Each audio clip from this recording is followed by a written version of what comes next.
감상적 읽기고요. 뭐 특별한 이야기는 없습니다. 앞단원에서 우리 뭐 했었었냐면 사실적 읽기, 추론적 읽기, 비판적 읽기 해놨었었는데 이 세 가지 방법은 글의 내용을 정확하게 이해하는 거고 이거와는 다르게 우리가 지금 보고 있는 감상적 읽기는 글의 내용을 정서적으로 반응하기 위해서 확인할 수 있는 겁니다. 이를 위해 독자는 글의 구조뿐만이 아니라 감상적 읽기를 할 때는 표현, 분위기, 글에서 표현되는 심리와 정서 등을 음미해 가면서 읽습니다. 아, 이거 교과서가 독서이기는 하지만 이거 문학작품 나올 수도 있겠어 라고 생각해 놓으시면 되겠지. 밑으로 내려와서 감상적 읽기를 하기 위해서는 나와 관련된 경험이 무엇이었을까? 공감하거나 감동받은 부분은 어디였을까? 다른 사람들의 감상은 어땠을까? 이러한 것도 좀 고려해 보자고. 감상적 읽기를 하는 방법은요. 공감하거나 감동적인 부분을 찾으면서 읽으면 되고 앞에서 해왔었던 이야기니까 체크만 하시면 됩니다. 다음, 공감한 부분을 다른 사람과 비교, 공유하면서 읽으면 되는 거고 맨 마지막으로 넘어와서 감동적인 부분을 쉽지 않죠? 내면화하기 이러한 것들. 최근 우리 딸내미 때문에 달러부트 꿈백화점 이거를 같이 읽고 있는데 거기에 누가 악몽을 만들어서 파는데 악몽 내용 중에 군대 다시 가는 악몽이 있거든. 너무 섬뜩하더라고 읽는 것만 해도. 근데 그 꿈 얘기는 뭐냐면 더 열받는 건 나만 열받고 왜 이래야 돼? 막 안절부절 하는데 다른 사람들은 너무 평온한 거야. 예, 그럼 당연히 가야죠 하면서 또 가면 어때요? 저는 10년 가고 싶어요. 옆에서 주변에서 막 이러니까 걔가 환장하면서 깨거든. 식은땀 흘리면서. 읽으면서 나도 소름 끼치더라고. 너무 내면화되어 있었죠. 옆에 거 감상적 읽기 방법으로 적절하지 않은 것 표현이나 내용 자신의 경험 떠올리는 거 괜찮아. 공감한 내용을 다른 내용과 비교하면서 자신을 성찰해 보는 거 괜찮아. 인상적이었던 인물과 자신의 유사성을 바탕으로 내면적 공감하는 것 괜찮아. 자신의 감상과 다른 사람의 감상을 공유하면서 감상의 내용을 하나로 통일해 본다? 그럴 리가. 감상은 같을 수가 없어. 사람마다 다 달라. 그래서 4번 틀리고 감상받는 부분을 찾아 어디에서 감동을 받았는지 구체적으로 점검해 보자. 여러분들 할 때 나 이거 너무 좋아, 싫어, 아 별로야, 짜증나 이런 표현보다 다른 단어를 써서 한번 정리해 보면 어휘력도 늘고 표현도 내 생각도 엄청 정리를 할 수가 있어. 다음 페이지. 동해바다 후포에서라는 게 나와 있는데요. 오, 이거 옛날에는 중학교 교과서에 있었었던 건데 시작해 볼게요. 친구가 원수보다 더 미워지는 날이 많다. 그럴 때 있어. 티끌만한 방석이 맷방석만하게 아주 작은 것이 좀 크게 동산만하게 엄청 크게 커 보일 때가 많이 있습니다. 그렇지. 내 기분에 거슬리면은 평소에는 별거 아니었는데 유달리 신경 쓰이고 짜증나고 저게 미쳤나 왜 저래? 이런 느낌이 들 때가 있지. 그래서 세상이 어지러워지고 어지러워질수록 남에게는 엄격해지고 나에게는 너그러워지나 보다. 이게 사실 좋은 삶의 방식은 아니지. 이 자신의 삶을 반성하고 있는 거지. 무엇을? 현재의 나의 삶을 반성해 보는 거지. 그래서 내가 돌처럼 자라지고 굳어지나 보다. 나에게는 관대하고 남에게는 엄격한 부정적 태도를 성찰해 본다. 이런 마음을 가지고 있는 내가 동해 바다를 보면서 생각한다. 널따란 바다처럼 너그러워질 수 없을까? 바다처럼 너그러워지고 싶어요. 바다의 속성, 너그러움. 지푸른 바다처럼 감싸고 끌어안고 받아들일 수는 없을까? 다른 사람을 포용해 줄 수는 없었던 걸까? 스스로 억센 파도로 다스리면서 제 몸은 모진매로 채찍질하면서 자기에게 엄격하기 그렇게 살 수는 없는 걸까? 이렇게 이야기를 해주고 있고 현재의 나와 지금 내가 바라보고 있는 동해 바다가 서로 대조되고 있습니다. 요 정도 확인해 놓으면 되겠죠. 바다 보니까 너무 좋다. 이게 아니라 바다를 보면서 내 자신을 성찰하는 시는 달라. 자유시고요. 비유적이고 성찰적인 시, 바다를 소재로 바다처럼 넓은 마음을 갖고 싶은 소망. 하지만 이 소망은 처음에 어디에서 왔다? 자기 성찰에서부터 왔다. 이런 걸 보면서 나는 뭐가 문제고 뭐를 좀 고치면 좋을까라고 성찰해보는 것도 나쁘지 않지. 저는 병먹금 잘 못하는 게 저의 단점인 것 같아요. 요즘도 하나 상대하고 있는데 엄청 짜증난다고.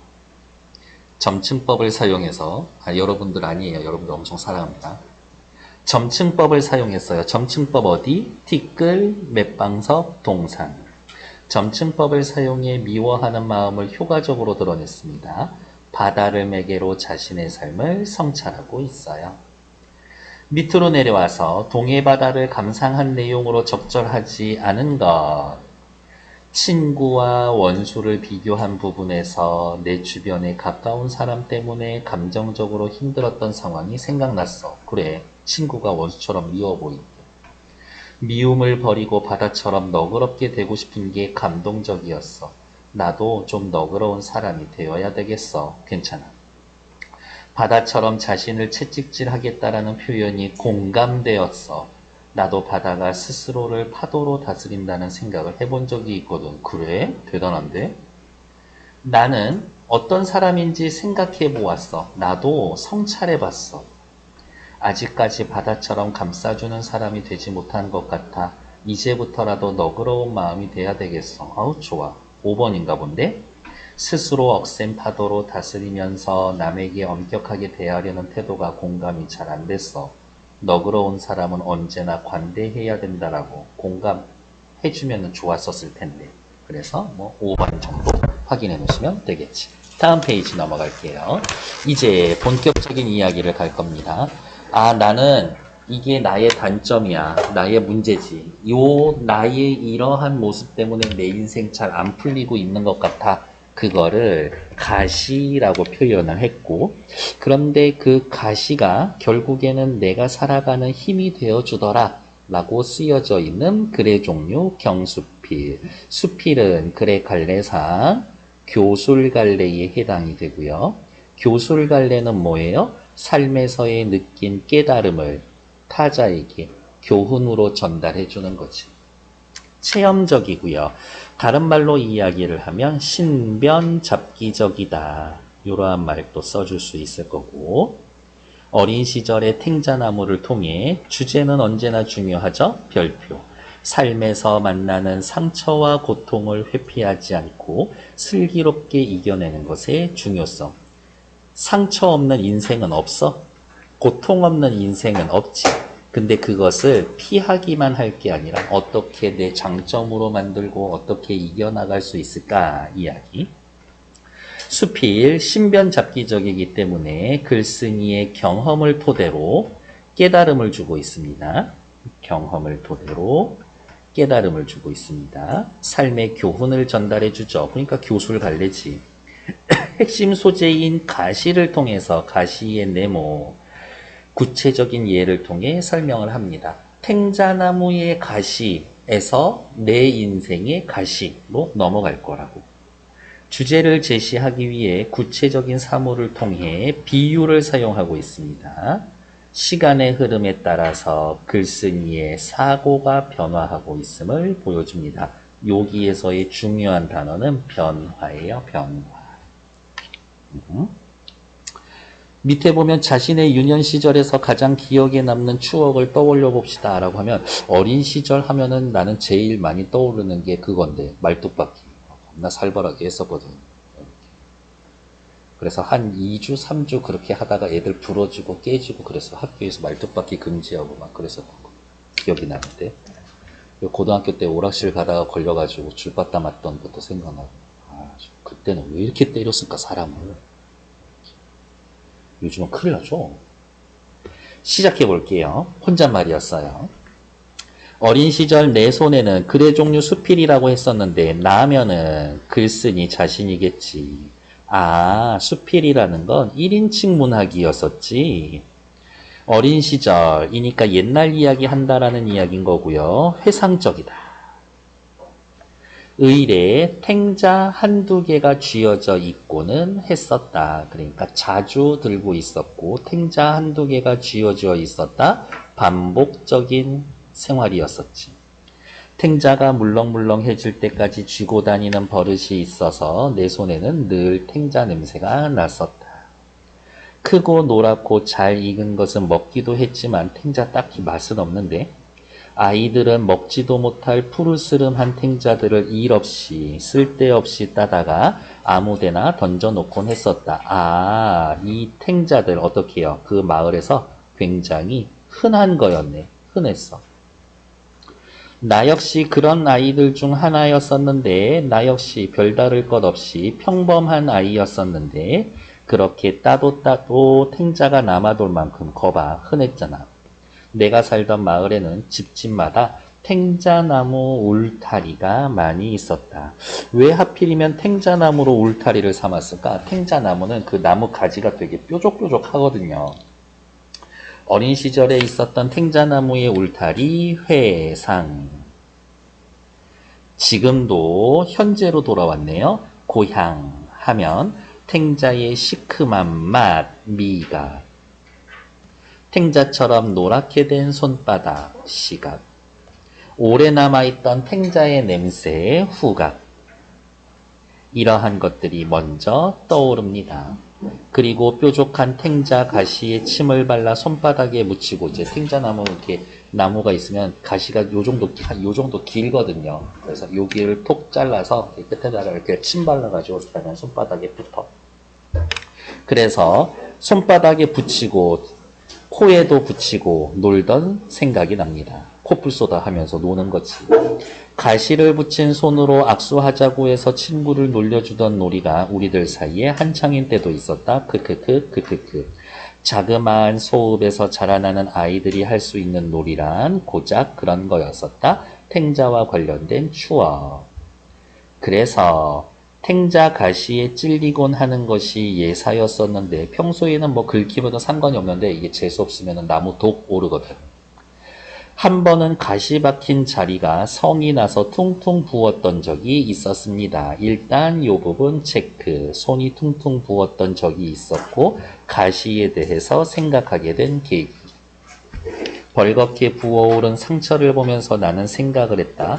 탱자나무에게는 왜 가시가 있을까? 그냥 가시가 있었다가 끝이 아니라 왜 가시가 있었을까? 이야기를 해주고 있는 거지.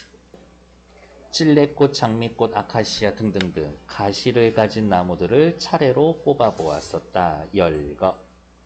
그 가시들에는 아마 독이 있을 거라고 혼자로 단정해버리기도 있었다. 요게 빨간색 포인트. 처음에는 가시에 대해서 부정적으로 생각하고 있었다. 요게 포인트.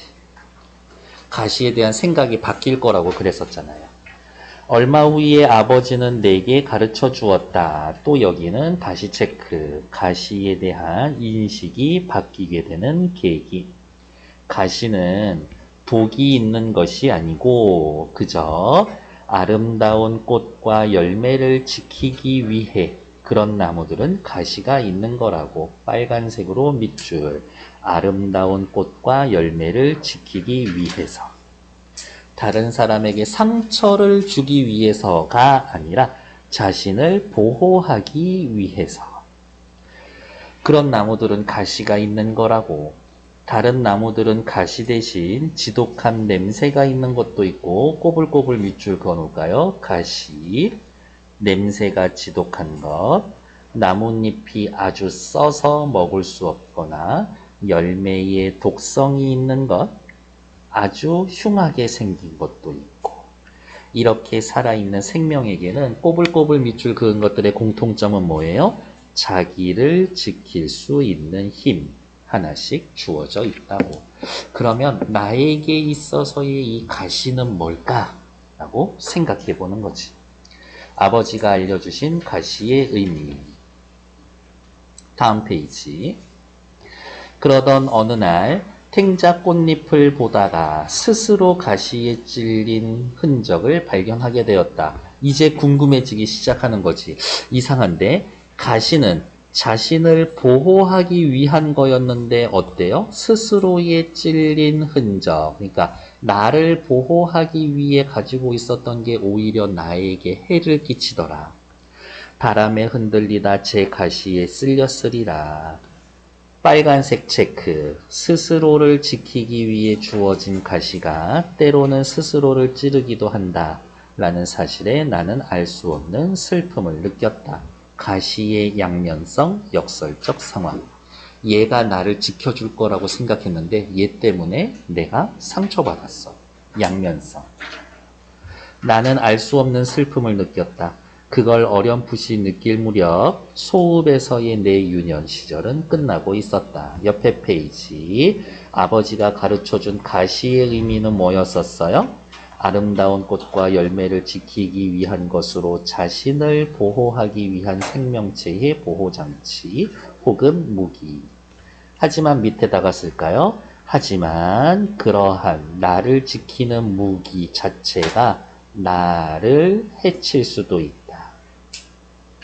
나를 해칠 수도 있네. 그래서 느껴진 감정이 슬픔을 느꼈어요. 이렇게 해놓으면 되는 거지. 왼쪽으로 잠깐 또 다시 올게요. 가시에 대한 유년기의 경험과 인식의 변화. 처음에는 가시에 독이 있을 거라고 생각했지. 자신을 지키기 위해 필요한 거였구나. 아버지에게서 알았고. 그런데 때로는 자기 자신을 찌르기도 해. 그래서 슬픔을 느꼈었지. 가시에 대한 유년기의 경험과 인식의 변화가 무엇으로? 시간 순서대로 서술되어 있다. 그럼 또 옆에다가 자질구레하지만 이렇게 써놓을까요? 시간의 흐름에 따라서 가시에 대한 나의 인식이 바뀌고 있다. 이런. 다음 페이지. 이제 자라났죠. 언제부턴가 내 손에는 더 이상 둥글둥글하고 향긋한 탱자 열매가 들어있지 않게 되었습니다. 역시 시각적 심상, 향긋한 후각적 심상. 심상 잘 쓰시는구나. 대신 탱자가 들어있었던 내 손에는 이제 무거운 책가방, 영어 단어장 뭐 있었어요? 학생 시절을 이야기하고 있는 거겠지. 그 다음은 누군가를 향해 던지던 돌멩이. 진짜 짱돌 들고 누구 맞추려고 했었을까? 그런 건 아니었을 것 같아. 여기에서의 돌멩이는 뭐겠어요? 다른 사람을 해치려고 하거나 다른 사람을 공격하려고 했었던 그러한 마음. 이러한 걸 돌멩이로 비유해 놓은 거겠지. 진짜 짱돌이면 너무 무서운데? 때로는 술잔이 들려 있고는 했었다. 친구나 애인의 따뜻한 손을 잡고 다니던 때도 없지는 않았지만 친구나 애인의 따뜻한 손이라고 하면은 어떻게 해요? 나에게 있어서 좋은 기억, 아름다운 추억이지. 아름다운 추억도 있었지만 그 이후로는 무거운 장바구니, 빨랫감, 행주, 걸레 같은 것을 들고 있을 때가 무거운 장바구니, 주부로서의 삶인 거지. 빨랫감, 행주, 걸레 이런 것도 주부로서, 어머니로서, 어른으로서의 삶인 거지. 너무 성차별적인데요. 아니야, 이 시절에 그랬으니까 어떻게 해. 집안일은 도와주는 거 아니야. 나중에 결혼하면 나눠서 하는 거야. 해주면서 하면서도 도와준다고 그런 얘기 하면 안 돼. 말 한마디에 엄청 사람 기분이 달라지는 거거든요. 향긋한 탱자 열매와 대조적인 어른들의 삶. 그래서 탱자나무 동그라미 했고 나머지들 전부 다 네모 쳐져 있고 그럼 위에다가 동그라미랑 네모랑 달라요 라고 이야기해 놓고 대조해 놓으면 되지. 요렇게 쓸 수도 있겠는데 동그라미에 탱자 열매 과거, 네모 친 거는 탱자나무 이후로부터 현재. 물론 따지면 그것도 전부 다 과거기는 하겠지만 지금 입장에서 보면 생활의 짐은 한 번도 더 가벼워진 적이 없으며 일상은 언제나 힘겨웠고 그러는 동안 내 속에는 날카로운 가시들이 자라나기 시작했다. 여기에서의 가시는 뭐예요? 나를 보호하는 수단 정도 되겠지. 나를 보호하는 수단 하나 둘씩 만들어 놨었어. 가시는 꽃과 나무에게만 있는 게 아니었다. 세상에. 놀람. 또는 스스로에게 수없이 찔리면서 가시는 나무에게만 있는 게 아니라 누구에게도 있어서 사람은 누구나 제 속에 가시를 발견하게 된다. 한 번 심어지고 나면 쉽게 뽑아낼 수 없는 탱자나무 같은 것이 마음에 자리 잡고 있었다. 뽑아내려고 몸부림칠수록 가시는 자신을 더 아프게 찔려게 된다는 걸 알게 되었다. 빨간색으로 밑줄. 뽑아내려고 몸부림칠수록 가시는 더 아프게 자신을 찔러댄다는 것을 알게 되었다. 그러니까 어떻게 뽑으려고 하면 돼? 안 돼. 내가 더 다쳐. 가시를 수용하자. 이야기를 해주고 있는 거죠. 받아들여. 너도 모르게 만들어 놓은 너의 가시가 혹은 네가 버리고 싶었던 뭔가 가시가 결국엔 너를 해칠 수도 있어. 아무리 행복해 보이는 사람에게도 그를 괴롭히는 가시가 있기 마련입니다. 이제 얘네들 쎄모 칠 거예요. 지금 나오는 이제 이 가시는 어떤 가시들이에요? 자신에게 주어진 한계나 약점, 요겁니다. 한계나 약점, 이런 거지. 어떤 사람에게는 용모나 육체적인 장애가 가시가 되기도 하고 어떤 사람에게는 가난한 환경이 가시가 되기도 합니다. 나약하고 내성적인 성격이 가시가 되기도 하고 원하는 재능이 없다라는 것이 가시가 되기도 합니다. 살리에르 같은 느낌인가? 그리고 그 가시 때문에 오래도록 괴로워하고 삶을 혐오하게 됩니다. 괴로워하고 삶을 혐오하게 됩니다. 뭐 때문에? 가시 때문에. 그렇지 않겠어요? 나는 이게 확실히 좀 부족한 것 같아, 문제인 것 같아, 이렇게 알고 있으면 그것 때문에 괴롭지. 버리고 싶은데 버려지지가 않아. 이런 것들. 그래서 이따가 아까 저는 잘 안 된다라고 했지만 조금 이따가 또 먹이 주러 갈 거예요. 로트레크라는 화가는 가시를 어떻게 잘 사용했는지에 대한 예시예요. 부유한 귀족의 아들이었지만 사고로 인해 두 다리를 차례로 다쳤습니다. 그로 인해 다른 사람보다 다리가 자유롭지 못하고 한쪽 다리가 좀 짧았습니다. 그러면 로트레크라는 화가에게 있어서의 가시는 두 다리겠네. 다리 때문에 비관한 그는 방탕한 생활 끝에 결국 불우한 생을 마감했고 그러나 절망 속에서 그가 그렸던 그림은 아직까지 남아서 전해지고 있습니다. 그가 그렸던 그림들. 왜? 다리 때문에 내 인생 너무 괴로워. 정상인이 아니야. 너무 힘들어. 불편해. 사람들이 끝없이 연민의 시선을 보내고 있어. 이런 것들. 가시로 인한, 하지만 그것을 바탕으로 해서 그때 느끼는 감정을 바탕으로 그림을 그렸던 거지. 가시로 인한 고통에서 이루어낸 것. 오, 가시는 뽑아내버리고 싶은 것이 아니라 결국엔 그림, 고통 속에서 이루어낼 수 있는 뭔가로 이어질 수 있었던 거구나. 내 한쪽 다리가 짧지 않았더라면 나는 그림을 그리지 않았을 것이다. 장애가 없었다면 예술품을 남기지 못했을 것이다. 로트레크의 그림뿐만이 아니라 우리가 오랫동안 고통받아온 것들이 오히려 존재를 들어올리는 힘이 되는 것을 겪곤 합니다. 그러면 우리가 오랫동안 고통받아온 것, 얘도 가시라고 할 수 있지 않을까? 우리를 들어올리는 힘이 되고는 합니다. 그러니 가시 자체가 무엇인가 하는 것은 그리 중요한 문제가 아닐지도 모른다라고 하면서 애매하게 이야기했지만 주제가 담겨있는 문장인 거죠. 가시 자체가 뭔지는 중요하지가 않아.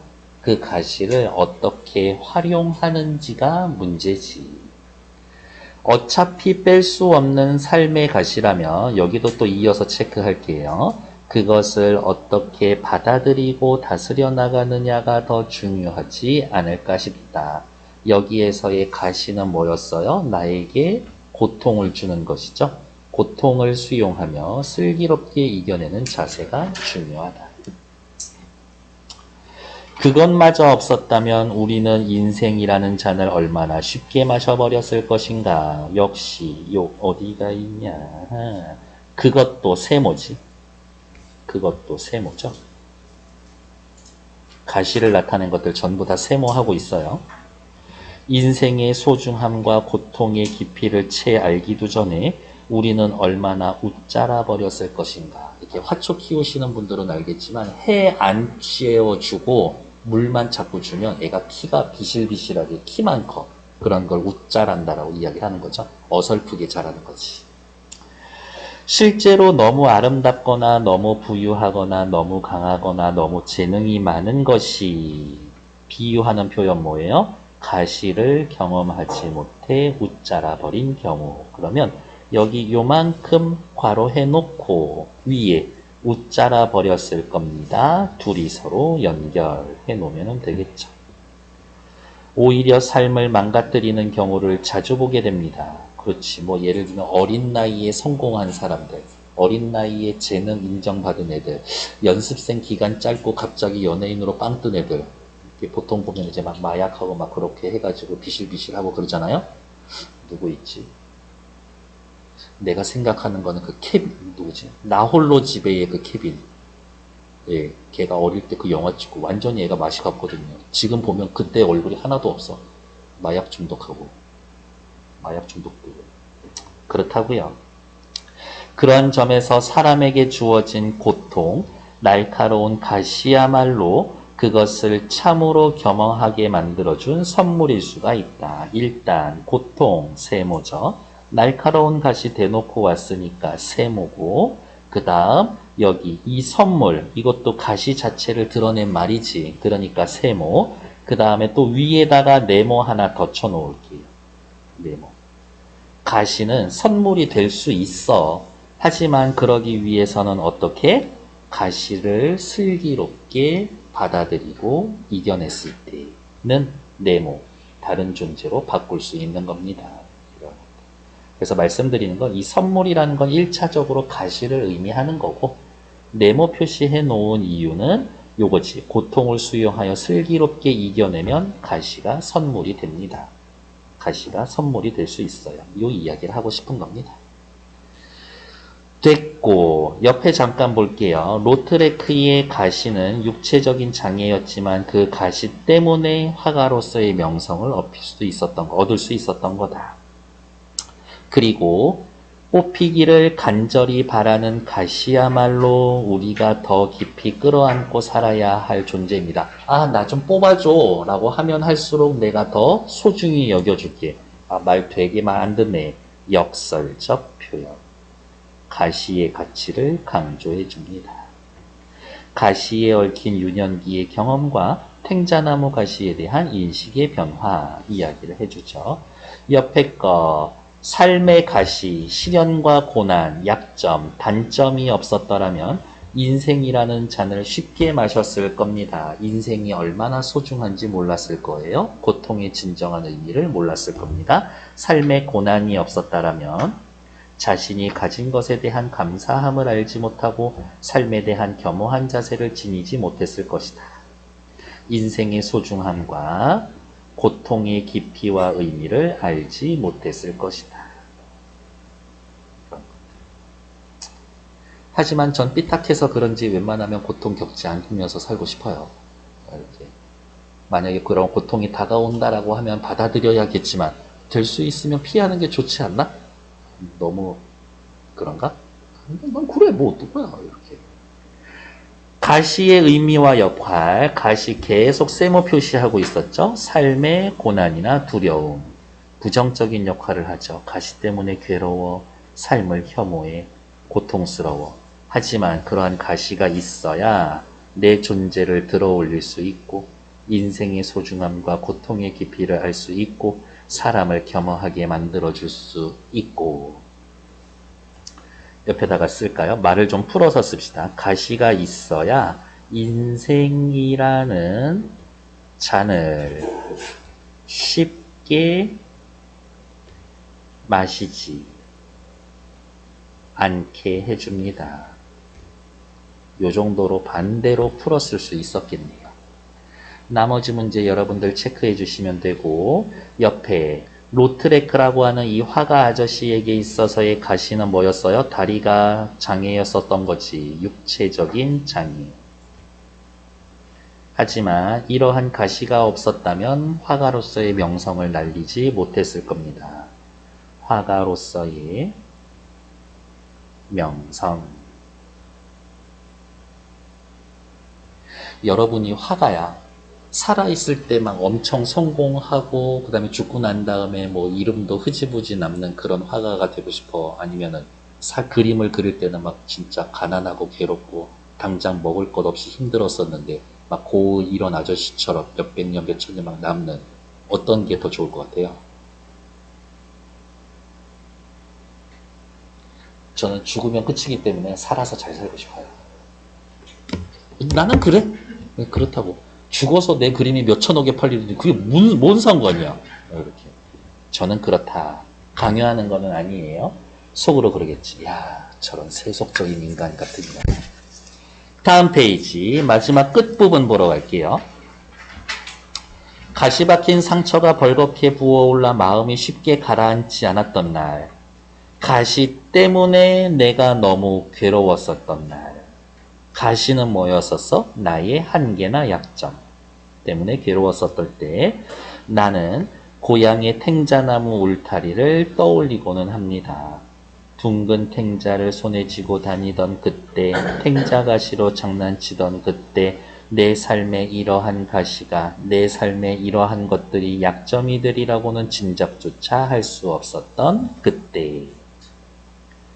여기에 가시도 또 세모죠. 부정적인 거니까.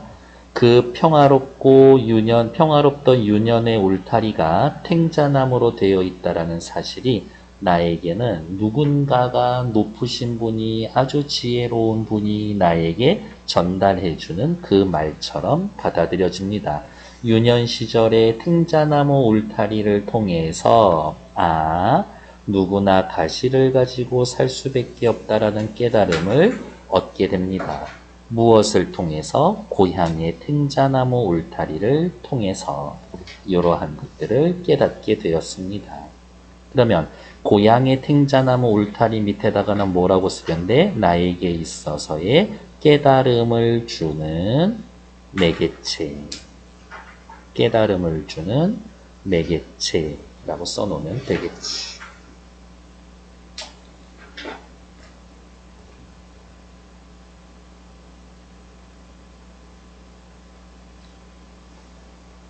깨달음을 주는 매개체. 내게 열매와 꽃과 가시를 처음으로 가르쳐준 그 나무, 탱자나무.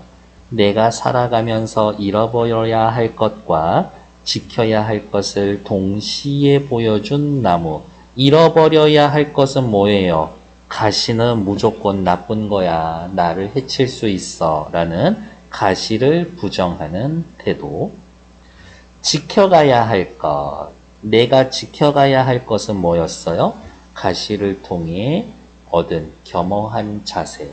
이 겸허한 자세를 구체적으로 풀어 쓰세요 라고 이야기를 하면 뭐라고? 가시는 나를 성숙하게 만들어 줍니다. 인생의 진짜 의미를 가르쳐 줍니다. 이런 거겠지. 고통은 피할 수 없는 거예요. 고통은 피할 수 없음을 가르쳐 준 거고, 그러한 생각을 지켜가야 된다라는 거겠지. 그러면서 나와 함께 좁은 나이테를 늘려가고 있는 탱자나무. 나이를 먹으면서 성숙하는. 눈앞에 그 짙푸른 탱자나무를 떠올리고 있으면, 회상을 하면 부어오른 마음도 가라앉게 됩니다. 위로를 받습니다. 언젠가 탱자나무 울타리를 다시 지나게 된다면 미래 상황에 대한 가정. 내신이니까 여기까지 쓰고 있는 거지.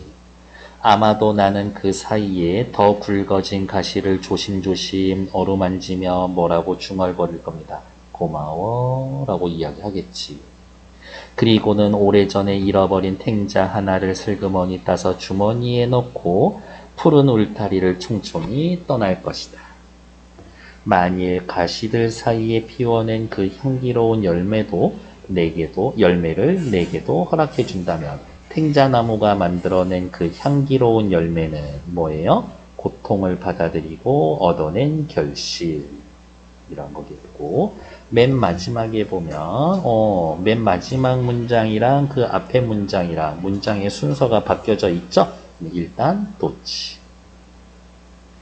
이렇게 얘기할 수도 있죠. 내게도 허락해 준다면 이라고 하면서 문장을 깔끔하게 마무리하지 않았습니다. 생략을 사용하여 독자들에게 여운을 주고 있습니다.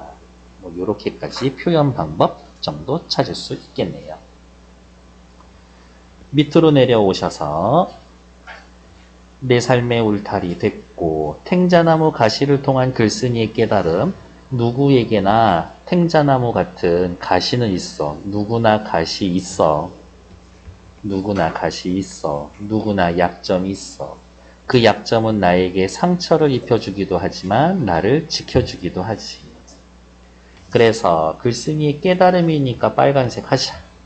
살면서 겪는 고통과 어려움을 벗어나려 하기보다는 받아들이고 어떻게 더 잘 써먹을 수 있을까라고 생각하자.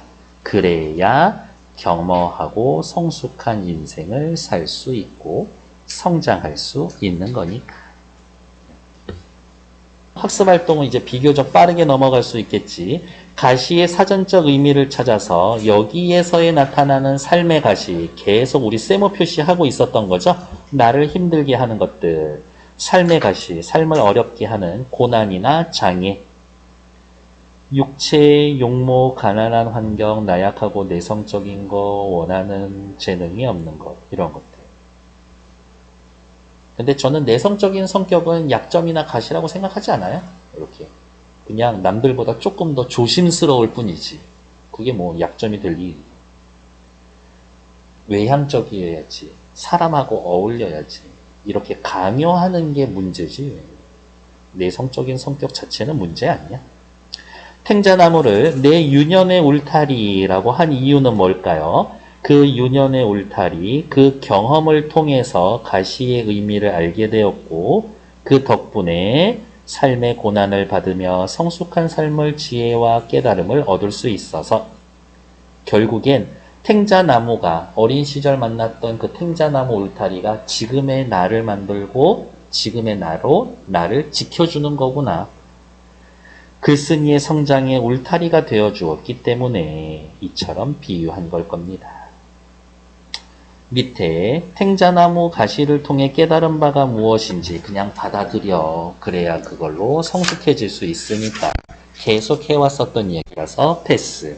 142쪽. 이 글을 읽으며 공감했던 내용과 그 이유를 말해보고 그것을 친구들과 비교해 봅시다. 패스. 친구들과 나누는 과정에서 얻은 깨달음이 있다면 이게 깨달음의 내용 자체가 중요한 게 아니라 지금 우리 뭐 하고 있어요? 감상적 읽기 하고 있잖아. 감상적 읽기는 읽은 그 감정을 나누는 것 과정, 여기까지도 감상적 읽기에 포함되는 거다 라고 확인하시면 되겠고, 됐고 옆에 나와 있는 등 서안나. 그래서 사람들이 어때? 살면서 요가 정도는 배워놔야 돼. 요가. 그래야 등 가벼울 때, 그렇지. 이런. 됐을까요? 오케이. 4단원 마무리 지었고요. 일단 정치.